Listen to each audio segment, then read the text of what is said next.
Hello everyone, welcome to my channel. आज मैं class 9 के लिए अध्याय 19 स्थानांक ज्यामिति, सरल रेखाखंड का अंतः विभाजन और बाह्य विभाजन, कोऑर्डिनेट ज्योमेट्री का internal and external division of a straight line segment, इस अध्याय में कुछ सूत्र बताएंगे और इसमें कुछ एग्जाम्पल्स बताएंगे और इस पर आधारित जो सवाल है वो किस तरह से बनाए जा सकते हैं, उन सवालों को आप इस वीडियो में देख सकते हैं। तो सबसे पहले आप देखिए, आपके नीचे आपके स्क्रीन में जो हेडिंग दिया गया है उसके नीचे देखिए एक ग्राफ अंकित किया गया है। ठीक है, अब यहाँ पे बात यह है कि ज्यामितीय स्थानांक ज्यामिति में हम लोग यहाँ पे देखेंगे कि किसी भी सरल रेखा खंड को, ठीक है, उसके मध्य से विभाजित कर सकते हैं। तो वह किस अनुपात में विभाजित होगा वो अनुपात भी ज्ञात कर सकते हैं। और जो बिंदु किसी भी सरल रेखा को दो भागों में बांटते हैं, ठीक है, तो उस बिंदु का स्थानांक भी ज्ञात कर सकते हैं। अब जैसे एक हम ग्राफ के माध्यम से दिखाना चाहते हैं कि एक पॉइंट मान लिया जाए, एक पॉइंट आपका ग्राफ में यहाँ पर है, ठीक है, और दूसरा पॉइंट यहाँ पर है। ठीक, अब ये जो दो पॉइंट आप देख रहे हैं, ये दोनों पॉइंट के बीच में डिस्टेंस क्या है।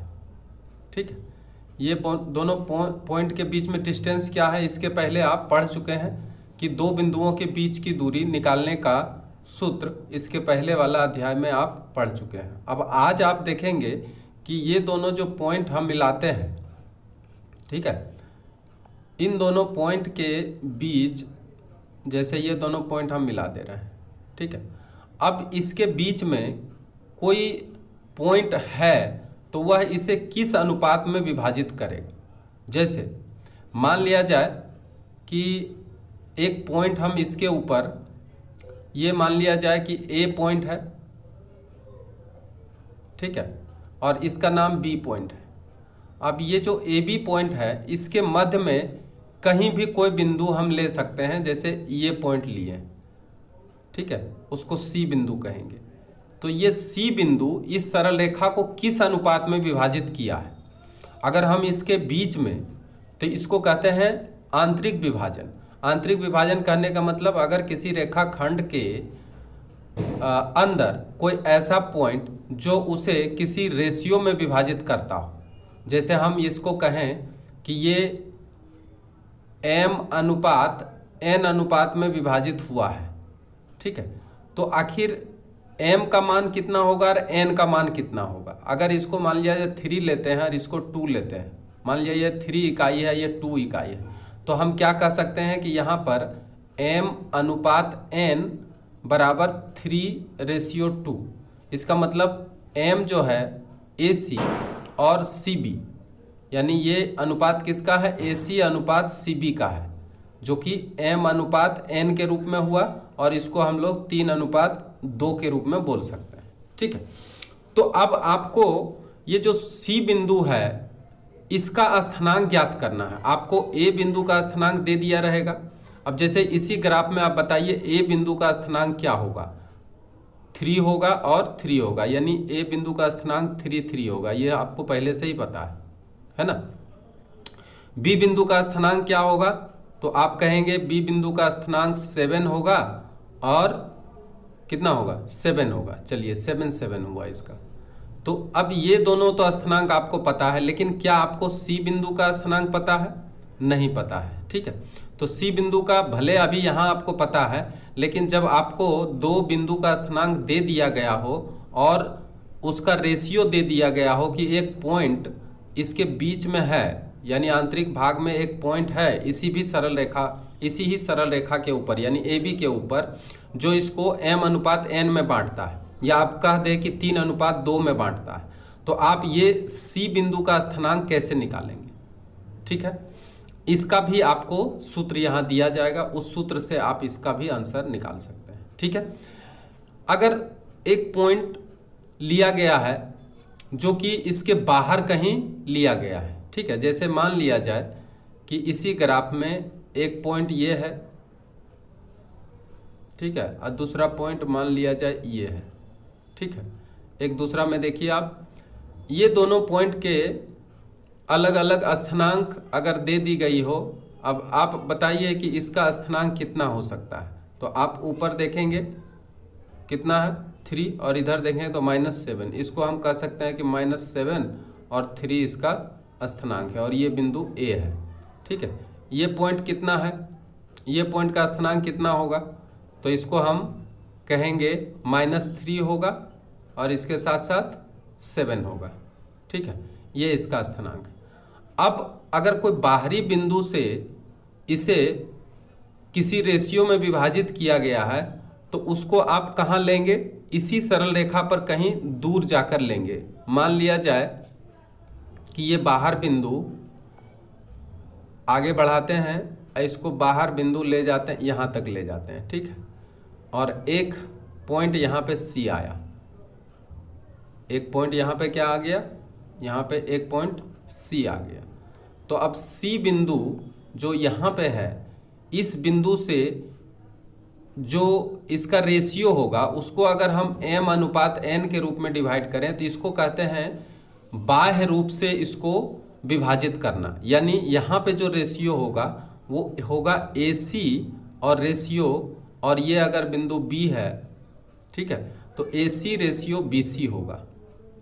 ठीक है, यानी C बिंदु से A का अनुपात और B बिंदु से C का अनुपात, इसको कहते हैं बाह्य अनुपात। ठीक है, मतलब बाह्य रूप से इसको बांटना। तो क्वेश्चन दो तरीके से आपको पूछे जाएंगे इसमें, क्योंकि यहाँ पे हेडिंग का अर्थ ही आपको हम समझा रहे हैं इतना देर में। ठीक है, हेडिंग क्या है सो देख लीजिए। हेडिंग में कहा गया कि किसी भी सरल रेखा खंड का अंतः विभाजन और बाह्य विभाजन, ठीक है, उसको सीखना पड़ेगा। तो अंतः विभाजन मतलब किसी भी सरल रेखा के अंदर अगर कोई ऐसा पॉइंट है जो इसे किसी रेशियो में विभाजित करता है, ठीक है, तो उसको हम अंतः विभाजन कहते हैं। और उसका स्थानांक हम कैसे निकालेंगे, उसका सूत्र क्या होगा। और दूसरा होगा कि अगर एक सरल रेखा है और उस सरल रेखा के बाहर कोई बिंदु अवस्थित है तो उस बाहरी बिंदु से इन दोनों बाहरी बिंदुओं से इन दोनों बिंदुओं का जो रेशियो है वो क्या है। तो उसके लिए आपको क्या करना पड़ेगा, बाह्य रूप से ये इसको अगर रेशियो में डिवाइड करता है तो उसके लिए जो आपको इस्तेमाल करना पड़ेगा वो होगा AC अनुपात BC। कहने का मतलब C और A के बीच में जो रेशियो है और B और C के बीच में जो रेशियो है, तो उसको कहते हैं बाह्य रूप से विभाजित करना। तो आपको यहाँ पर हम 3 सूत्र देंगे, ठीक है, और ये 3 सूत्र को पूरी अच्छी तरह से आपको ध्यान में रखना होगा। और ये जब सूत्र समझ जाएंगे तो आप इसका सवाल भी बड़ी आसानी से बना सकते हैं। ठीक है, तो सवाल बनाने के लिए सबसे पहले आपको सूत्र की आवश्यकता है। तो सबसे पहले सूत्र आप देखिए। ठीक है, अब देखिए सूत्र क्या है। सबसे पहली बात है कि अगर आंतरिक रूप से विभाजित करता है, ठीक है, यदि किसी सरल रेखा को किसी सरल रेखा या रेखाखंड जो भी हो या रेखाखंड को कोई बिंदु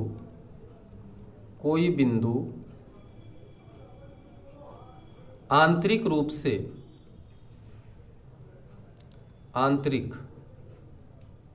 आंतरिक रूप से काटती हो, ठीक है, आंतरिक रूप से काटती हो,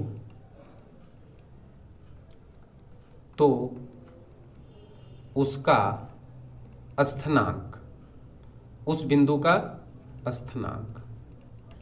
अब ये निकालने का सूत्र या फॉर्मूला क्या है, इसको ध्यान से देखिए।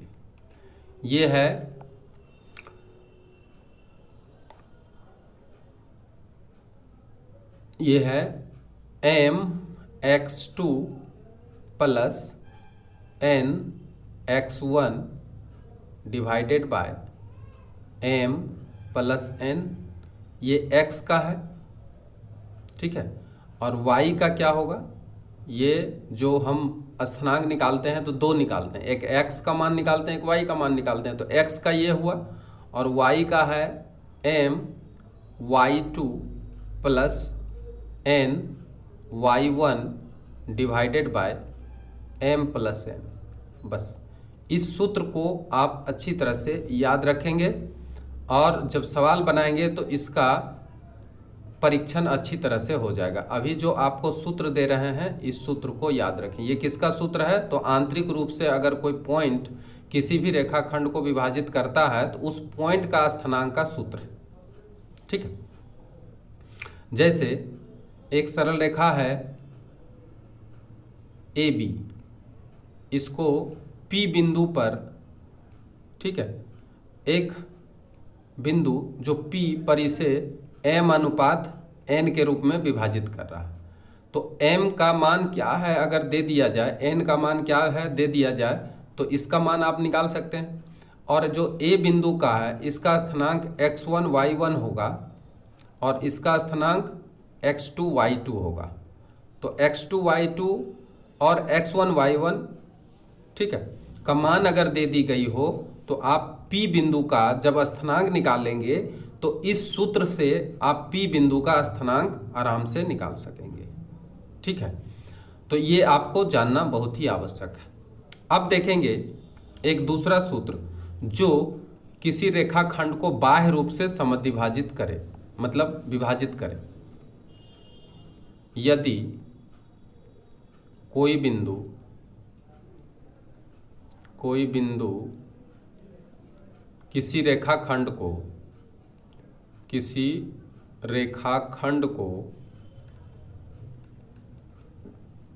बाह्य रूप से विभाजित करता हो तो, ठीक है, तो उस बिंदु का स्थानांक का सूत्र क्या होगा, m x2 minus n x1 divided by m minus n। अब आपको हम पूछेंगे कि दोनों सूत्र में अंतर क्या है। आपको सूत्र बहुत याद रखने में कठिनाई होगी ऐसा कुछ भी नहीं है, ठीक है, बहुत आराम से इसको आप याद रख सकते हैं। देखिए अंतर केवल चिन्ह का है और सूत्र में कोई भी अंतर नहीं है। तो इसलिए आप देख सकते हैं कि इस सूत्र में यानी जब अंतः विभाजन करता है तो इस जगह केवल प्लस होता है, ठीक है, दोनों ऊपर नीचे दोनों जगह प्लस होता है, यहाँ भी प्लस होगा, यहाँ भी प्लस होगा, यहाँ भी प्लस होगा, यहाँ भी प्लस होगा। और जब बहिर्विभाजन करता है या बाह्य रूप से विभाजित करता है तो यहाँ पे आपको माइनस डालना है, यहाँ माइनस डालना, यहाँ माइनस डालना, यहाँ पे माइनस डालना है। क्लियर हो गया। अब एक चीज और देखिए कि अगर कोई सरल रेखा ऐसा हो, ठीक है, जिसको कि मध्य बिंदु पर समद्विभाजित करता हो। अब जैसे मान लिया जाए PQ एक दो पॉइंट है, ये x1 है, ये y1 है, ठीक है, और इसका स्थानांक x2 है, y2 है।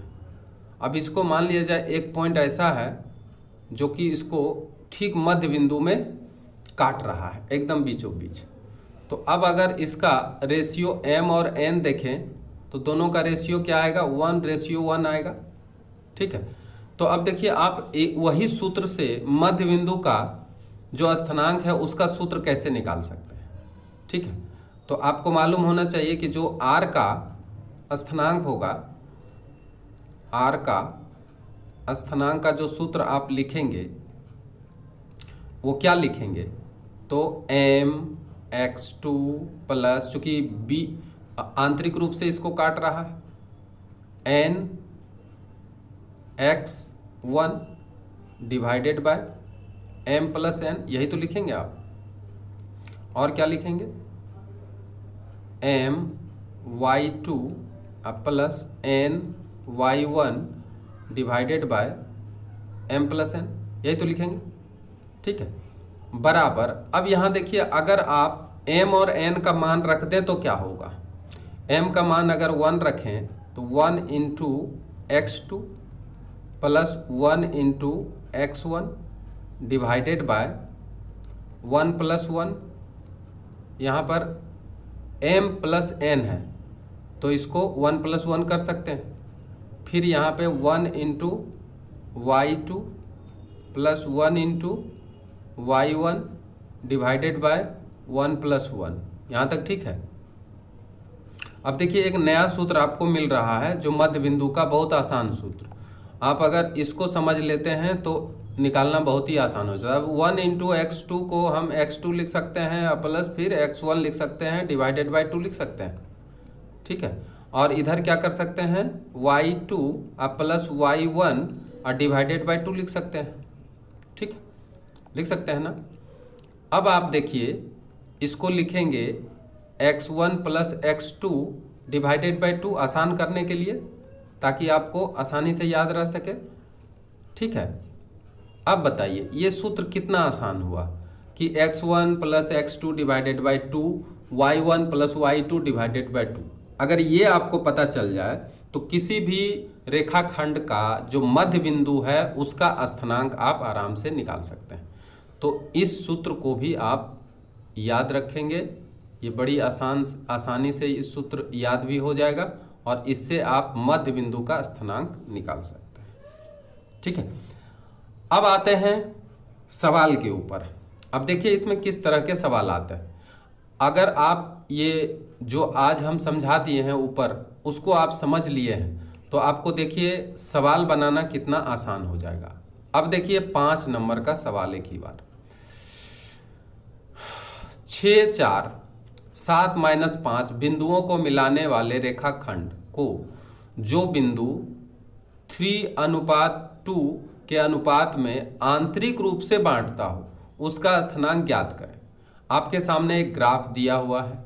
इस ग्राफ में आप बता सकते हैं कि ये पॉइंट कहाँ कहाँ पे होगा। तो सबसे पहले देखिए 6 और 4, 6 और 4 आपको ऐसा ग्राफ बना के नहीं करना है, यहाँ पे हम समझा दे रहे हैं। आप परीक्षा में आपको कैसा करना है वो डायरेक्ट सूत्र बैठा के ही करना होगा, लेकिन यहाँ समझने के लिए हमने एक ग्राफ यहाँ पे लाए हैं और उसके हिसाब से आपको बता रहे हैं। तो 6 और 4 देखिए, 6 आपका ये है और 4 आपका ऊपर है यहाँ पर। ठीक है, 1 2 3 4 ये पॉइंट आया, ध्यान रखेंगे।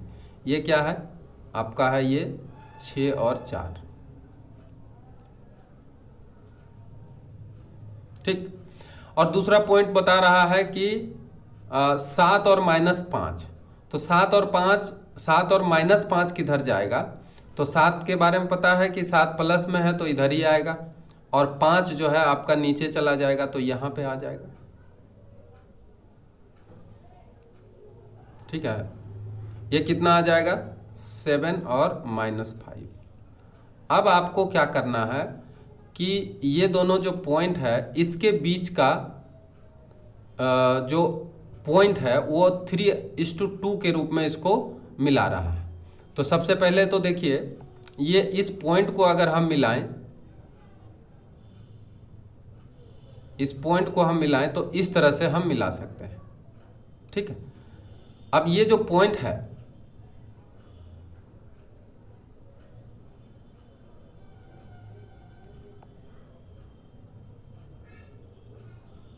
अब ये जो पॉइंट है, ठीक है, इस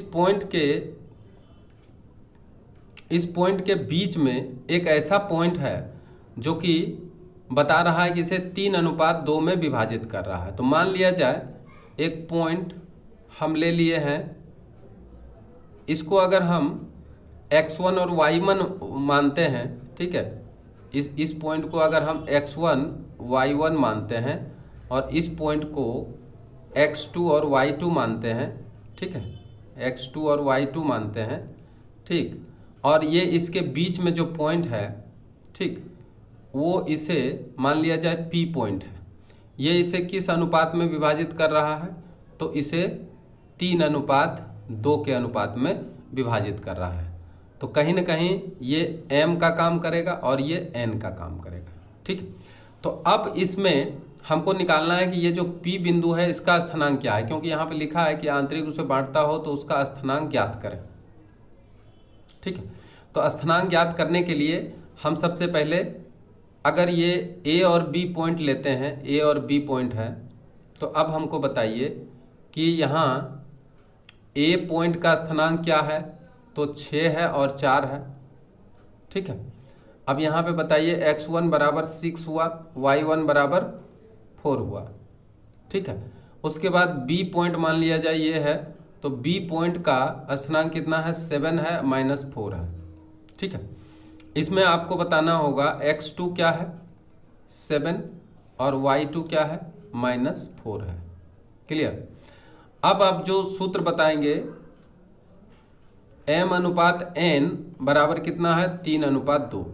तो आपको P बिंदु का स्थानांक निकालना है, इसलिए P बिंदु का स्थानांक, P बिंदु का स्थानांक,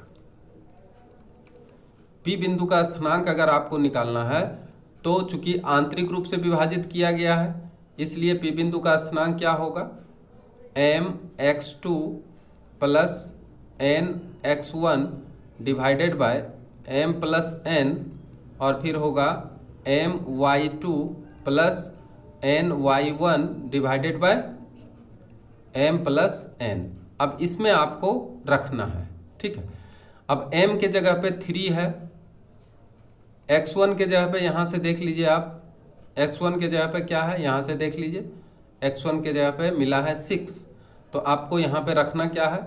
यहाँ पे आपको रखना है 6, ठीक है, प्लस, अच्छा, x2 के जगह पे यहाँ पे क्या करना है? x2 के जगह पे रखना है, क्योंकि 3 है m का मान और मल्टीप्लाई, और x2 के जगह पे 7 है, तो आपको यहाँ 7 रखना पड़ेगा, ठीक है, प्लस n तो 2 हुआ, और y x1 के जगह पे देखिए यहाँ पे क्या है? 6 है, यहाँ पे 6 रखेंगे, और divided by m plus n यानी 3 + 2, ठीक है। और यहाँ पे m के जगह पे फिर 3 रखेंगे, y2 के जगह पे क्या रखेंगे? -4 है तो -4 रखेंगे आप, ठीक है। अब प्लस n के जगह पे 2 है, y1 के जगह पे कितना है?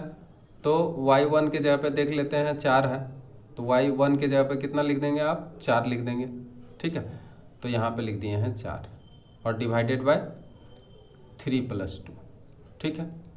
अब आगे बढ़ते हैं। आगे बढ़ने से आपको क्या मिलने वाला है? सो देखिए, यहाँ पे मिलने वाला है 21, अब प्लस यहाँ पे मिलना है 6 × 2 12, और नीचे 5, ठीक है। और इधर देखिए क्या मिलने वाला है? 4 × 12 प्लस 8 डिवाइडेड बाय कितना मिलने वाला है? 5 मिलने वाला है, ठीक है। तो इस तरीके से इसको अब हम सॉल्व करके देखेंगे, तो देखेंगे यहाँ पे क्या क्या मिलने वाला है। तो आपको इसको ऐड करना होगा, तो आएगा 33 आएगा, और नीचे 5 आएगा, और यहाँ पे कितना आ रहा है? 12 में 8 गया तो -4, और डिवाइडेड बाय कितना आया? तो यहाँ पे 4 × 2 8। यहाँ पे देखिए, यहाँ पे क्या है? यहाँ पे 7 और -5 है, तो B बिंदु जो हमारा यहाँ पे आया है वो यहाँ पे हमारा 5 है, ठीक है। इसको हम लोग 5 के रूप में प्रयोग करेंगे, और यहाँ भी क्या है? ये 5 है, ठीक है। जब 5 है तो थोड़ा सा ध्यान रखेंगे कि y2 के जगह पे हम लोग 5 का प्रयोग कर लेंगे, ठीक है। तो यहाँ पर क्या होगा? y के जगह पे हम लोग यहाँ पे 5 का प्रयोग करेंगे, यहाँ पे लिख देंगे 5। ठीक, अब यहाँ पे क्या होगा, यहाँ पे जो मान आया है जो हम लोग बैठा चुके हैं यहाँ पे, ठीक है, इसको हम लोग यहाँ पे 5 बैठाएंगे, -5, 1 मिनट, यहाँ पे जो मान दिया हुआ है -5 दिया हुआ है, तो हर जगह आपको क्या करना पड़ेगा, -5 का प्रयोग करना पड़ेगा। तो यानी y1 के जगह पे जो हम लोग यहाँ पे देख रहे हैं, y1 के जगह पे तो ठीक है 4 है, लेकिन जो y2 है वो y2 के जगह पे -4 नहीं करके हमको करना होगा -5। तो यहाँ पे y2 है तो यहाँ पे हमको करना होगा -5। ठीक है, और ये y1 जितना है वो ठीक है शायद, y1 देखिए कितना है, y1 है, y1 4 है तो y1 4 ही रहेगा, ये ठीक, तो इसको हम लोग 4 ही प्रयोग करते हैं। ठीक है, तो कितना हो जाएगा, ये 15 हो जाएगा। अब यहाँ पे देखिए ये 15 हो जाएगा, यहाँ पे 15 रखेंगे और यहाँ 8 जैसे है वैसे ही रह जाएगा। तो अब बताइए यहाँ पे होगा कितना, 15 में 8 जब घटा देंगे, 15 में जब 8 घटा देंगे तो आएगा कितना, 15 में जब 8 घटा देंगे तो आ जाएगा कितना, 7 आ जाएगा, और यहाँ पे कितना आएगा, 5 आएगा। तो अब देखिए 33/5 और 7/5 ये किसका स्थानांक आया, तो ये जो P बिंदु इसको काट रहा है इसी का स्थानांक आया है कितना, तो ये आ गया 33/5 और -7/5। ठीक है, तो ये आंतरिक रूप से विभाजित किया है तो उस बिंदु का हम स्थानांक ज्ञात किए हैं। क्लियर। अब देखिए आपके सामने फिर एक क्वेश्चन आया है, 9, 5 और -7, -3 बिंदुओं को मिलाने वाली रेखा को P बिंदु पर 3:2 अनुपात में आंतरिक रूप से विभाजित करता है, चित्र बनाकर P बिंदु का स्थानांक ज्ञात करें। तो यहाँ पे आपको चित्र बनाना अनिवार्य है। इस तरह से आप ग्राफ बना सकते हैं, और ग्राफ कॉपी में भी बना सकते हैं, नहीं तो ग्राफ कागज में भी बना सकते हैं। तो कॉपी में भी बनाएंगे तो आप को एक्स एक्सिस और वाई एक्सिस ले लेना पड़ेगा इसी तरह का, और आप इसमें आपको चुन करके बताना है कि बताइए आप 9 और 5 जो मिलेगा वो कहाँ पे मिलेगा। देखिए 9 यहाँ है और 5 कहाँ है, यहाँ पे। अब ये पॉइंट आपको यहाँ पे मिल रहा है, 9, 5 मिल रहा है ना, इसको हम लिख दें 9, 5, 9, 5 ये पॉइंट आया। और दूसरा क्या है, -7, -3। अब -7, -3 कहाँ पे आएगा, -7 आपको इधर जाना पड़ेगा, -7, और -3 आपको नीचे आना पड़ेगा, 3 यहाँ पर, ये पॉइंट है, -7, -3। ठीक है, ये दोनों पॉइंट है। अब इसको आंतरिक रूप से विभाजित करता है 3:2 में एक P बिंदु। तो इसको हम एक लाइन से पहले मिला देते हैं तो अच्छा से समझ में आ जाएगा। ये लाइन है आपका यहाँ से लेकर यहाँ तक, ठीक।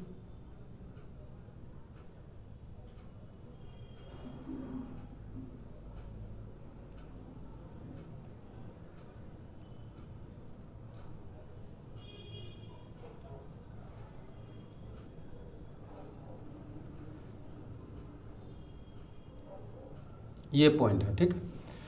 अब जो है एक P बिंदु है जो इसको 3:2 में विभाजित करता है। तो P बिंदु फिलहाल हम कहीं भी ले सकते हैं, ठीक है। हम एक जो P बिंदु है वो कहीं भी ले लेते हैं। तो चलिए P बिंदु हम यहाँ पे ले लेते हैं। अब अभी फिलहाल हमको P बिंदु का स्थानांक पता नहीं है, ठीक है। ये P बिंदु का स्थानांक हमको निकालना पड़ेगा। तो इसको अगर हम x1 y1 माने और इसको x2 y2 मानते हैं, ठीक है। तो अब ये P बिंदु का स्थानांक क्या होगा वो हमें निकालना है, ठीक। तो आंतरिक रूप से अगर विभाजित किया है तो आपको मालूम होना चाहिए कि आंतरिक रूप से विभाजित जब करता है तो क्या होता है। तो अगर हम इसको, ये पॉइंट को ए मान लेते हैं और इस पॉइंट को बी मान लेते हैं, ठीक है, और ये पी बिंदु है जहाँ से कि उसको 3:2 के अनुपात में, यानी ये 3 है तो ये 2 है, कहने का मतलब ये m और n का जो अनुपात है वो 3 और 2 है, ठीक है। तो यहाँ पे आपको लिखना क्या है वो देख लीजिए। सबसे पहले मान लिया जाए ए पॉइंट है, ठीक है, तो ए पॉइंट का स्थानांक कितना है यहाँ से देख लेंगे, 9 और 5 है, यहाँ से भी देख सकते हैं 9 और 5 है, ठीक है। तो ए का है 9, 5, ठीक। यहाँ पे बताइए x1 बराबर आपका 9 हुआ, y1 बराबर आपका 5 हुआ, ठीक है। अब बी बिंदु का जो स्थानांक ले रहे हैं वो कितना है, तो बी बिंदु का स्थानांक आप यहाँ पे देख सकते हैं कि कितना है, तो यहाँ स्पष्ट नहीं है तो यहाँ से देख लीजिए, -7 -3, -7 और -3 ये स्थानांक है, ठीक है। तो -7 -3 है तो इसका मतलब x2 बराबर है -7 और y2 बराबर है -3, यही है। तो और m अनुपात n बराबर फिर है 3:2, ठीक। तो चूंकि ये आंतरिक रूप से विभाजित कर रहा है, ठीक है, लिखेंगे चूंकि P बिंदु रेखाखंड AB को आंतरिक रूप से विभाजित करता है, ठीक है। अतः P बिंदु का स्थानांक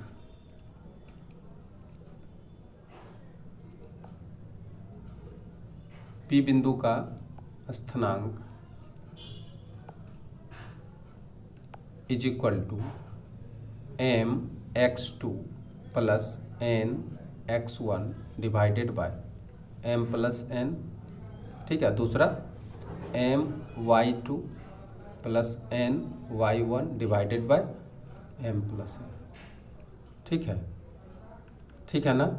m के जगह पे 3, अब x2 के जगह पे क्या है, यहाँ से आप देख सकते हैं x2 के जगह पे -7 है, ठीक है, और x2 के जगह पे -7 और x1 के जगह पे 9 है, x2 के जगह पे -7 और प्लस 2 × 9 डिवाइडेड बाय 3 + 2, ठीक है यहाँ तक।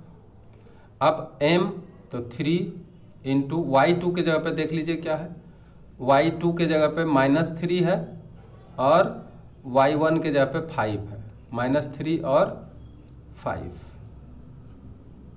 -3 और यहाँ पे प्लस हो जाएगा, और 2 × यहाँ पे कितना था, 5 था, और divided by m plus n यानी 3 + 2, यही तो है। एक बार मिला लिया जाए, ठीक है।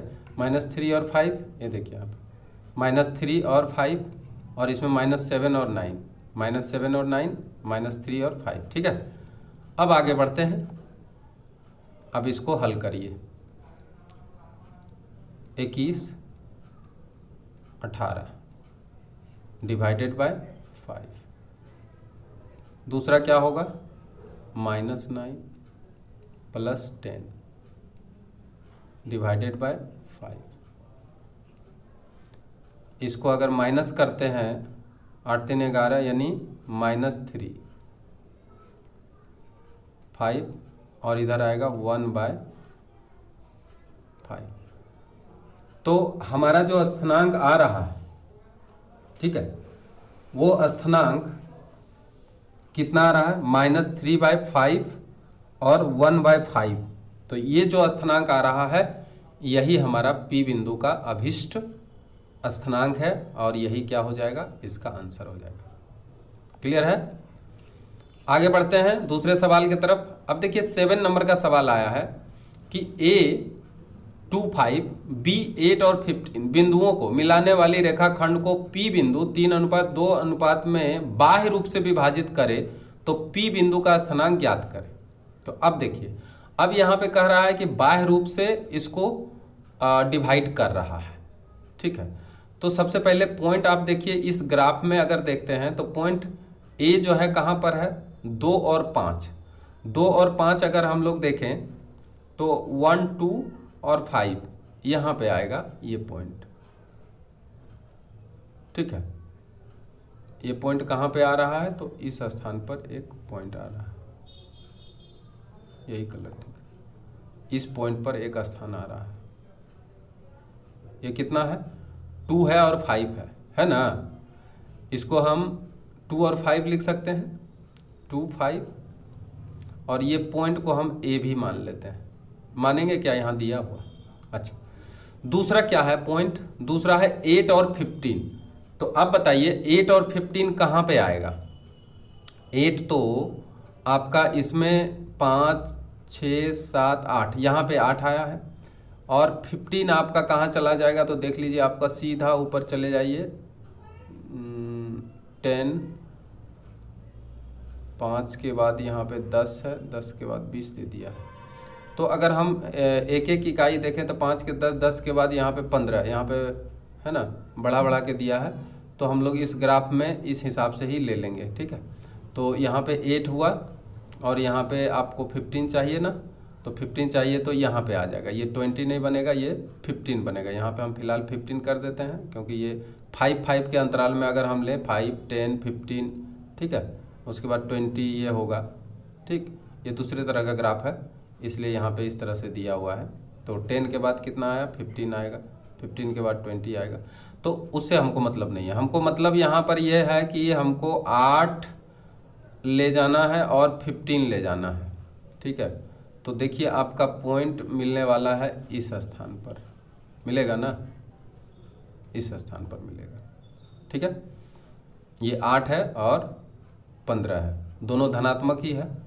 अब ये 8 और 15 जो है इसको हम लिख सकते हैं 8 और 15, और ये आपका x2 y2 होगा, और ये क्या होगा, x1 y1 होगा।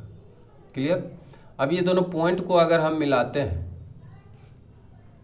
ये दोनों पॉइंट को अगर हम मिलाते हैं तो देखिए ये आपका पॉइंट आया।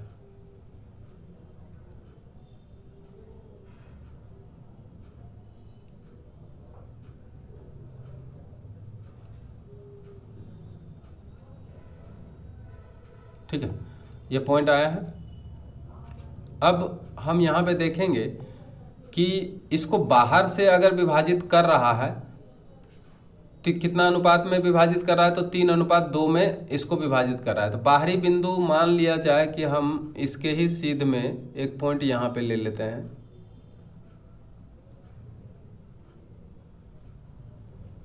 मान लिया जाए ये P बिंदु यहाँ से इसको विभाजित कर रहा है।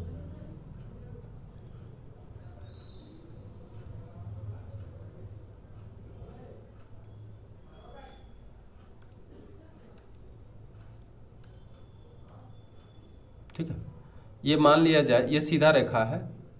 ठीक है, इसको P बिंदु पर मान लिया जाए कि ये विभाजित कर रहा है। इस तरह से अगर हम लें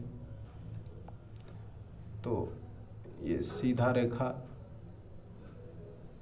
यहाँ पे मान लिया जाए आया है, ऐसे सीधा इसको खींचेंगे तो ये मान लिया जाए P बिंदु पर इसको बही रूप से काट रहा है, यानी m/n के रूप में काट रहा है। मतलब m यहाँ से P से A तक की बीच की दूरी है और B से P तक का बीच की दूरी n है, यानी इस तरह से है PA अनुपात BP।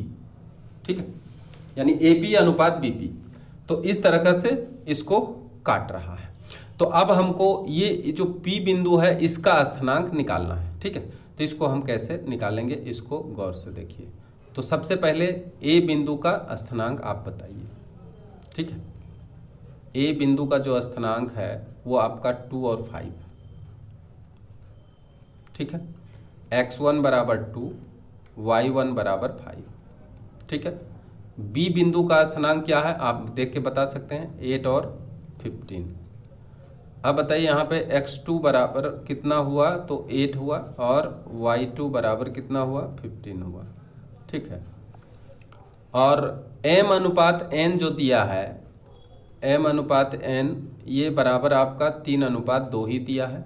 ठीक है, ऐसा क्वेश्चन में लिख दिया गया है कि ये जो है 3:2 में इसको बाह्य रूप से क्या करता है, तो विभाजित करता है। माना कि P बिंदु AB सरल रेखा को या AB रेखाखंड को क्या करता है, 3:2 अनुपात में बाह्य रूप से काटता है। ठीक है, कैसा काटता है, बाह्य रूप से काटता है। इसलिए जब बाह्य रूप से काट रहा है तो P बिंदु का स्थानांक निकालेंगे हम लोग।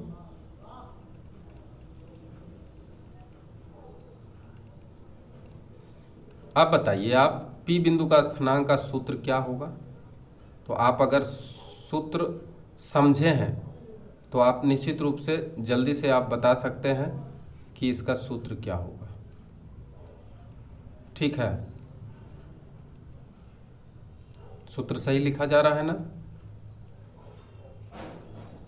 यही है ना सूत्र, यहाँ पे y1 होगा। ठीक है, तो यही आपका सूत्र। अब इसका मान हम रखेंगे, इसका जब मान रखेंगे तो ये क्या आएगा, m के जगह पे आपको 3 रखना है, 3 रख लिए। अब आपको x2 देखना है। ठीक है, तो x2 यहाँ पे देखिए, आपका x2 क्या है, x2 8 है और x1 2 है। क्या है, 8 है और 2 है, तो 8 और 2 आपको बैठाना होगा। यहाँ पे 8 बैठाएंगे आप, -2 इंटू 2 बैठाएंगे, डिवाइडेड बाय 3 - 2। ठीक है ना। अब यहाँ पे देखिए m के जगह पे आपको बैठाना होगा 3 और y2 कितना है वो देख लीजिए। यहाँ से y2 है 15 और y1 है 5, तो यहाँ पे आपको बैठाना होगा 15 - 2 इंटू 5 डिवाइडेड बाय 3 - 2 बैठा रहे हैं। अब इसको अगर हल करें 24 - 4 डिवाइडेड बाय 1, 3 में से 2 जाएगा 1, और यहाँ पे देखिए कितना आ रहा है 45 - 10 डिवाइडेड बाय 1। ठीक है, तो देखिए कितना आसान है, केवल आप सूत्र अगर बैठा देते हैं तो कितना आसानी से आप निकाल सकते हैं। ये कितना आया 20 और ये घटा देंगे तो कितना आया 35। तो अब बताइए P बिंदु का स्थानांक क्या होगा। इसलिए P बिंदु का स्थानांक बराबर कितना लिख सकते हैं 20 और 35। ठीक है, और यही क्या हो गया, इसका आंसर हो गया। कितना आ गया है, तो 20 और 35 आया। 20 और 35 जो होता है यही इसका क्या हो गया, इसका आंसर हो गया, जो कि हम लोग निकाल चुके हैं।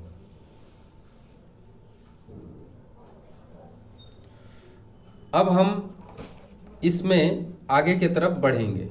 ठीक, आगे की तरफ अब जो नेक्स्ट सवाल आपके सामने आ रहा है वो है 15 नंबर, वो है 9 नंबर का सवाल। वो देखिए 9 नंबर का सवाल क्या है। यदि a 15 b -4 7 और P बिंदु AB सरल रेखाखंड को 3:2 अनुपात में बाहरी रूप से विभाजित करता हो तो P बिंदु का स्थानांक ज्ञात करो। ठीक है, अब ये क्वेश्चन आया है, इसको हम किस तरीके से सॉल्व करेंगे। तो सबसे पहले आपको पॉइंट देखना है कि वो पॉइंट कहाँ कहाँ पे है। वो पॉइंट कहाँ कहाँ पे है, 1 5। अगर ए पॉइंट देखा जाए तो 1 है और 5 है, आप बिल्कुल यहाँ पे पहुँच गए हैं। 15, x1 y1। ठीक, दूसरा पॉइंट कहाँ है? -4 7, ये देखिए -4 ये है और 7 आपको ऊपर जाना है, ये पॉइंट है। ठीक है कि नहीं है? -4 7 यही होगा ना, यही होगा।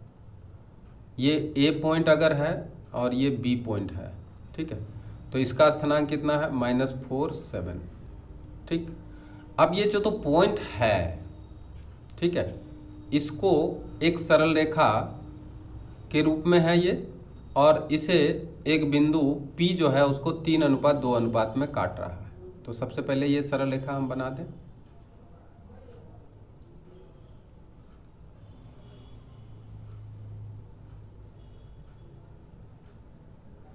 ठीक, अब इसको एक बिंदु जो कहीं न कहीं इसको 3:2 अनुपात में काट रहा है, तो 3:2 अनुपात में जहाँ भी काट रहा हो उसका अगर हम स्थानांक निकालना चाहें, मान लिया जाए यहीं पे काट रहा है, लेकिन ये किस तरह से काट रहा है? बाहरी रूप से काट रहा है, तो बीच में तो हम काट नहीं सकते हैं।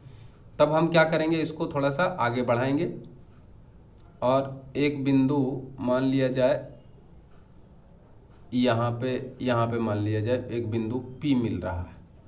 ठीक है, इसका स्थानांक हमको मालूम करना है। ठीक है, तो यहाँ पे हम देखेंगे कि इसको किस अनुपात में विभक्त करा है, तो यहाँ भी बोल रहा है 3:2 में विभक्त करा है। करने का मतलब कि अगर ये पॉइंट A है, B है, तो एक बार AP है ना, और रेशियो एक बार BP, इसी का है 3:2, यानी इसको हम M/N भी बोल सकते हैं।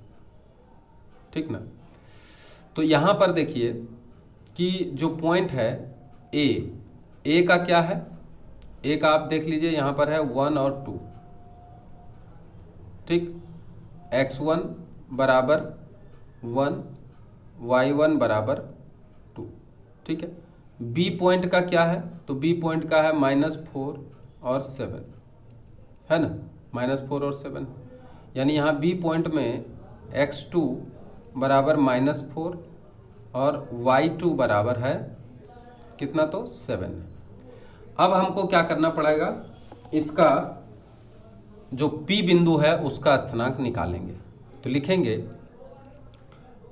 रेखाखंड AB, रेखाखंड AB को P बिंदु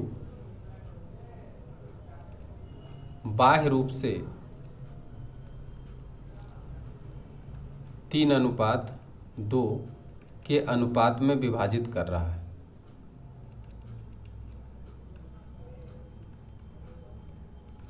करता है, इसलिए P बिंदु का स्थानांक क्या होगा? तो देखिए, बाह्य रूप से जब इसको काट रहा है तो आपको यहाँ पर जो सूत्र लेना होगा mx2 - nx1 divided bye m-n, दूसरा y2 - ny1 divided bye m-n, ये लेना पड़ेगा। m के जगह पे आपको 3 बैठाना ही पड़ेगा। x2 के जगह पे आप यहाँ से देख लीजिए, x2 के जगह पे -4 है तो -4 बैठा दीजिए, माइनस, अब n के जगह पे 2 है और x1 के जगह पे यहाँ से ले लीजिए 1 है, 1 बैठा दीजिए, डिवाइडेड बाय m-m, मतलब 3 - 2, एक ठोका तो काम हो गया। अब m के जगह पे 3, y2 के जगह पे यहाँ से ले लीजिए कितना है? 7 ले लेंगे। अब माइनस n के जगह पे 2 और y1 के जगह पे यहाँ से ले लीजिए, कहाँ है? 2। ठीक है, तो 4 ले लिए हैं इसका, x2 के जगह पे 4 ले लिए हैं, ठीक है, x1 के जगह पे 1 ले लिए हैं, तो 4 और 1 ठीक है। और उसके बाद यहाँ पर क्या लिए हैं? 7 लिए हैं y2 के जगह पे, और y1 के जगह पे 2 लिए हैं, ये भी ठीक है। डिवाइडेड बाय क्या करेंगे? 3 - 2। ठीक है। अब इसको हम आगे सॉल्व करते हैं। सॉल्व करने के बाद जो मान आएगा वही p का स्थिरांक आ जाएगा। कितना है? -12 और -2 डिवाइडेड बाय 1, और इधर क्या आएगा? 27 -4 डिवाइडेड बाय 1। अब इसको अगर जोड़ेंगे तो -14 आएगा, और इसको अगर घटा देंगे तो कितना आ जाएगा? 4 घटाएंगे 17। तो 4 घटाने से यहाँ पे जो मान आ रहा है 27, यहाँ पे थोड़ा सा देख लेते हैं। यहाँ पे 4 और 7 दिया है, 4 और 7 दिया है, तो 4 और 7 दिया है, 7 और 2 7, और यहाँ पर 2, 7 है और 2 है, 3 गुना 7 और 2 गुना y। यहाँ पर हम लोग देख लेंगे कि ये जो है जो a का है वो 1 और 5 है, यहाँ पे हमने 2 लिख दिया है। इसको हम थोड़ा सा सॉल्व ठीक करते हैं। यहाँ पर क्या है? यहाँ पर है 5, ज़्यादा गड़बड़ नहीं हुआ है। यहाँ भी क्या है? यहाँ भी है 5, क्योंकि y1 होगा 5, तो यहाँ पे हम 5 का प्रयोग करेंगे। ठीक, तो केवल y1 ही सुधार करना होगा, बाकी सब ठीक है। ठीक, तो y1 सुधार करना होगा, तो y1 देखिए यहाँ पे आ रहा है y1, बाकी सब ठीक है। यहाँ पे y1 के जगह पे हमको करना पड़ेगा 5। ठीक है, y1 जब 5 करेंगे तो यहाँ पे आ जाएगा 10। कितना आ जाएगा यहाँ पे? यहाँ पे आ जाएगा 10, और जब 10 आएगा 5 गुना 2 10, तो यहाँ पे 17 नहीं आ करके, यहाँ पे 17 नहीं आ करके यहाँ पे आएगा 11। ठीक है, कितना आ जाएगा? 11 आ जाएगा, और यही आपका क्या होगा? P बिंदु का स्थिरांक होगा। ठीक है, अब आइए एक अलग क्वेश्चन है, अलग ढंग का क्वेश्चन है। ठीक है, ये अलग ढंग का क्या है, इसलिए इसको अच्छी तरह से समझिए। अलग ढंग का क्वेश्चन यहाँ पर इसलिए माना गया है क्योंकि ये देखिए, इसमें आपको कहीं अनुपात नहीं दिया हुआ है कि किस अनुपात में ये विभाजित कर रहा है। केवल दिया है कि एक बिंदु है 4 और 3 और दूसरा है 5 और -4। बिंदुओं को मिलाने वाला रेखाखंड x अक्ष द्वारा किस अनुपात में विभक्त होता है। तो आपको इस ग्राफ में अच्छी तरह से समझ में आ जाएगा कि इसमें आखिर पूछा क्या जा रहा है, इसको हम निकालेंगे कैसे। ठीक है, तो सबसे पहले देखिए 4 और 3, आप अगर इस ग्राफ में देखें तो 4 और 3 आपका कहाँ पे मिलने वाला है? यहाँ पे है। चलिए, ये पॉइंट आपने चूज कर लिया। 4 और 3,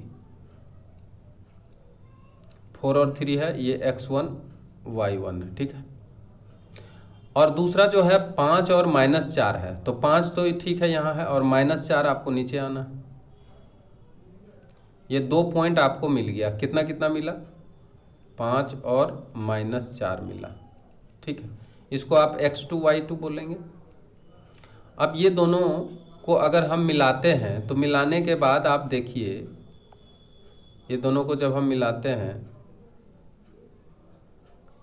ये दोनों को इस तरह से मिला दिए पॉइंट को,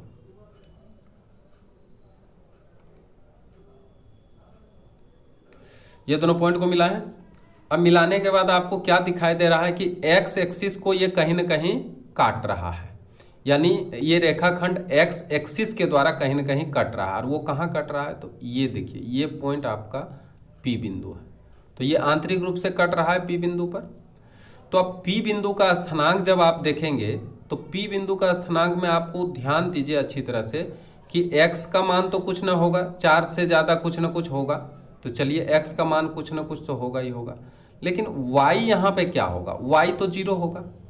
तो आपको पता है कि इसमें x का मान कुछ ना कुछ तो होगा, लेकिन y बराबर यहाँ पर क्या होगा? 0 होगा।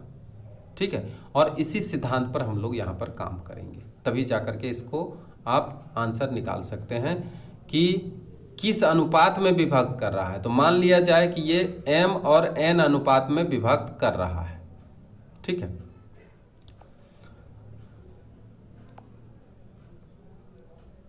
और ये दोनों अगर हम यहाँ पे पॉइंट दिया नहीं है तो इसको अगर हम a और b पॉइंट माने, सुविधा के लिए हम लोग a और b पॉइंट अगर मानते हैं, ठीक है, तो यहाँ पे गौर से देखिए, a का स्थानांक आपका 4 और 3 है, ठीक है। x1 बराबर है 4 और x2 बराबर, एक मिनट, x1 बराबर 4 और यहाँ पे y1 करेंगे, y1 बराबर 3। और b पॉइंट का क्या है? b पॉइंट का है स्थानांक 5 और -4, है ना। तो यहाँ पर x2 बराबर हो जाएगा 5 और y2 बराबर हो जाएगा -4। ठीक लिखे हैं ना? ठीक लिखे हैं। अब देखिए यहाँ पर कि ये जो P बिंदु पड़ रहा है वो कहाँ है, तो वो x अक्ष पर है, ठीक है। यहाँ पे लिखेंगे कि AB रेखाखंड x अक्ष के द्वारा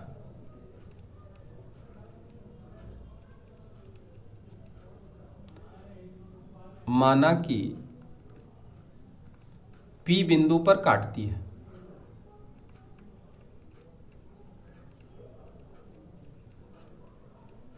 जिसका स्थानांक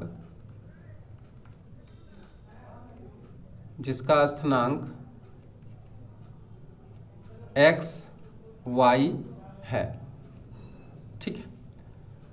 तो अब जो x y है तो x y P का जो x y स्थानांक है, ठीक है, तो इसलिए x y बराबर जो सूत्र है उसके हिसाब से ही होगा, क्या है, तो m x2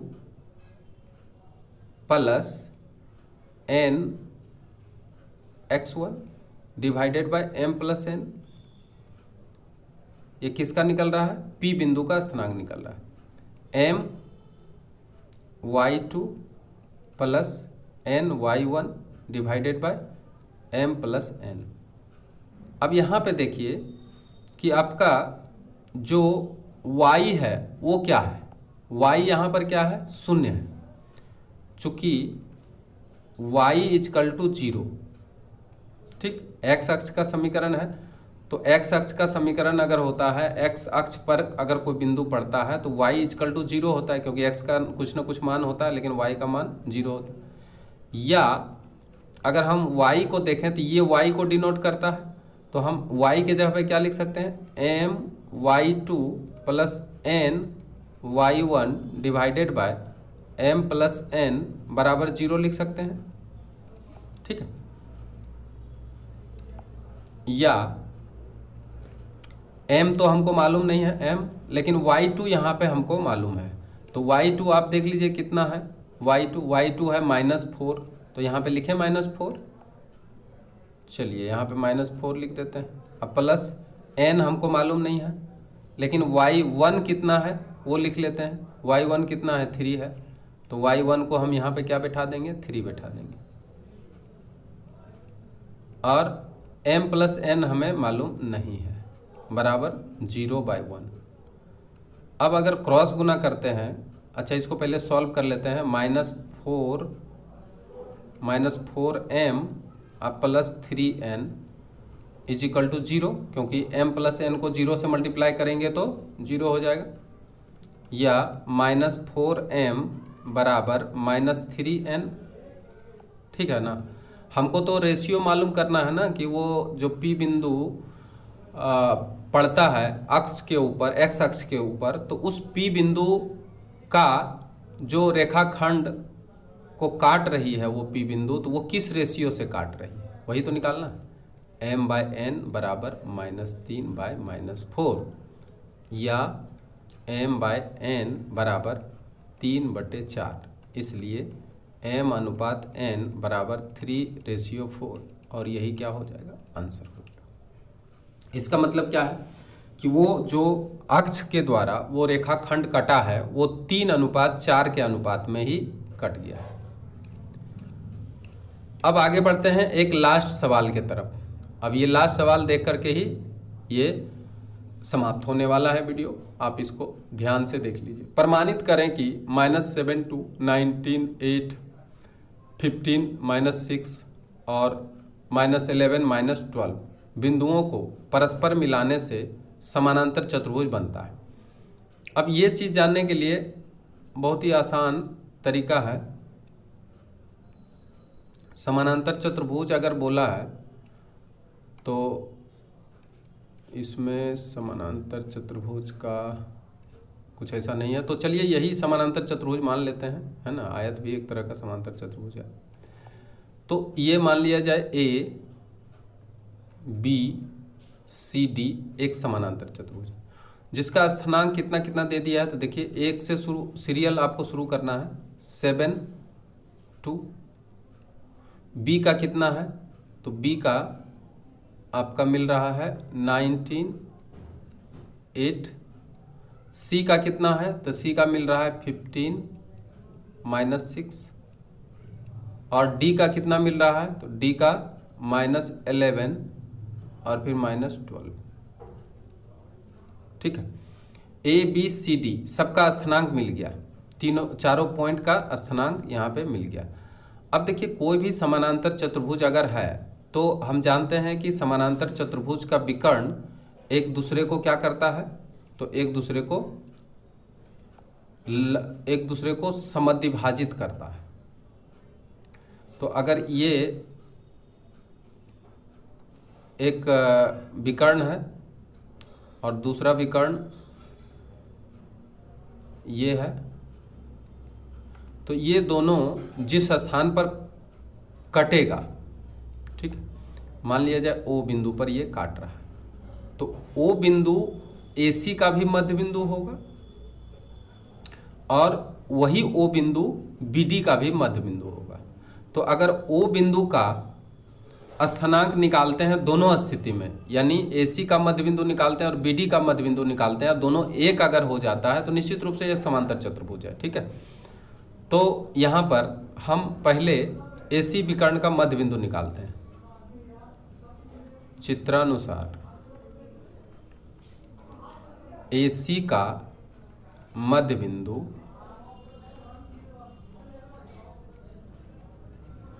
का स्थानांक, आपको याद होगा कि जब हम किसी भी रेखाखंड का मध्य बिंदु का स्थानांक निकालते हैं तो उसका एक सूत्र बताए थे, तो वो सूत्र क्या है वो बताइए। x1 + x2 divided by 2, y1 + y2 divided by 2, यही तो है स्थानांक। अब ये दोनों का अगर स्थानांक निकालें तो x1 के जगह पे यहाँ से देख लीजिए क्या है, -7 लिखे, -7 प्लस x2 कितना है, तो यहाँ पे देखिए ये x1 है तो ये x2 का काम करेगा 19 डिवाइडेड बाई 2, और इधर देखिए y1 और y2 का हम निकालेंगे, तो y1 -11, तो यहाँ पे लिखते हैं -11 प्लस y2 कितना है, तो -12। एक मिनट, y1 -11, y2 15 है, y2 कितना है, तो y1 -11 नहीं है,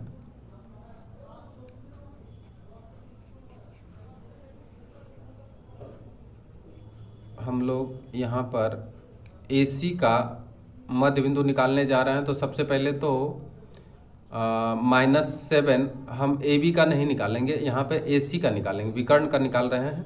तो -7 ठीक है, और -15, -7 और 15 यहाँ पे प्लस है, इसलिए यहाँ पे हम क्या करेंगे, यहाँ पे 15 करेंगे। ठीक है, क्योंकि हम AC का मध्य बिंदु निकाल रहे हैं तो यहाँ पे क्या हो जाएगा, 15 हो जाएगा, यहाँ 15 बैठा देंगे। ठीक है, और दूसरा क्या निकाल रहे हैं, 2, और क्या होगा -6 हो जाएगा। तो यहाँ पे लिखते हैं y1 के जगह पे 2 अब प्लस y2 के जगह पे -6, y2 के जगह पे -6, ठीक है। अब बटे 2, ये दोनों स्थिरांक है। अब इसको अगर सॉल्व करते हैं तो क्या निकल के आता है, 15 में 7 गया 8 बटे 2, और इधर अगर सॉल्व करते हैं तो -4 डिवाइडेड बाई 2 आता है। इसको काट सकते हैं 4, इसको भी काट सकते हैं 2। तो अब आया यहाँ 4 - 2, ये किसका स्थिरांक आया है? तो ये आया है O बिंदु का स्थिरांक, जो इसका AC का मध्य बिंदु का काम किया। अब BD का भी मध्य बिंदु का स्थिरांक निकाल के देखेंगे, ठीक है। तो BD का स्थिरांक अगर हम निकालते हैं, वो भी अगर 4 और -2 आता है, BD विकर्ण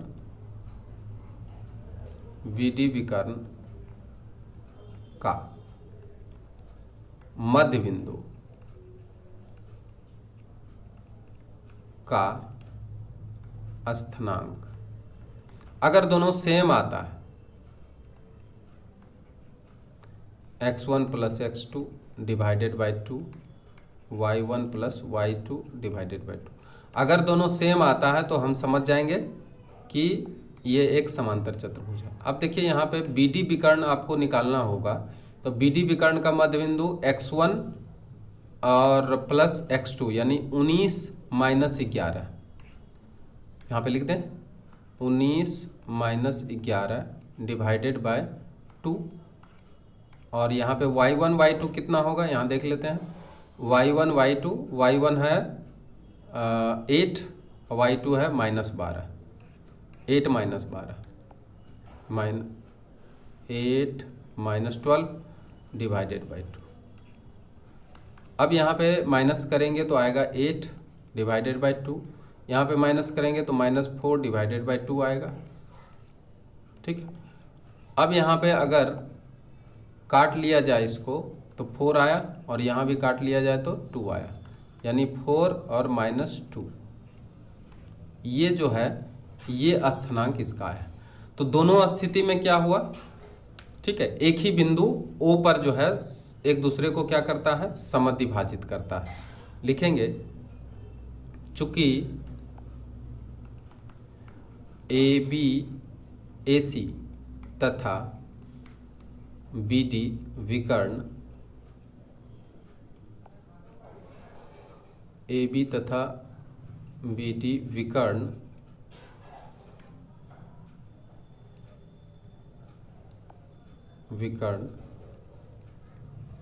एक दूसरे को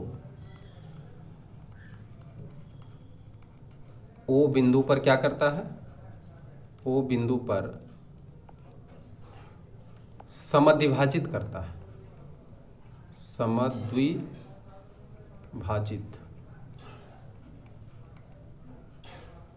करता है। अतः ABCD एक क्या होगा, समानांतर चतुर्भुज होगा। यही प्रमाणित करने के लिए कहा गया, प्रमाणित हो गया। अगर वीडियो आपको अच्छा लगा हो तो कृपया सब्सक्राइब जरूर करें और अन्य विद्यार्थियों को भी शेयर कर दें, ताकि इस वीडियो के माध्यम से वो कोऑर्डिनेट ज्योमेट्री का अंतःविभाजन और बहिर्विभाजन को सीख सके। Thank you very much.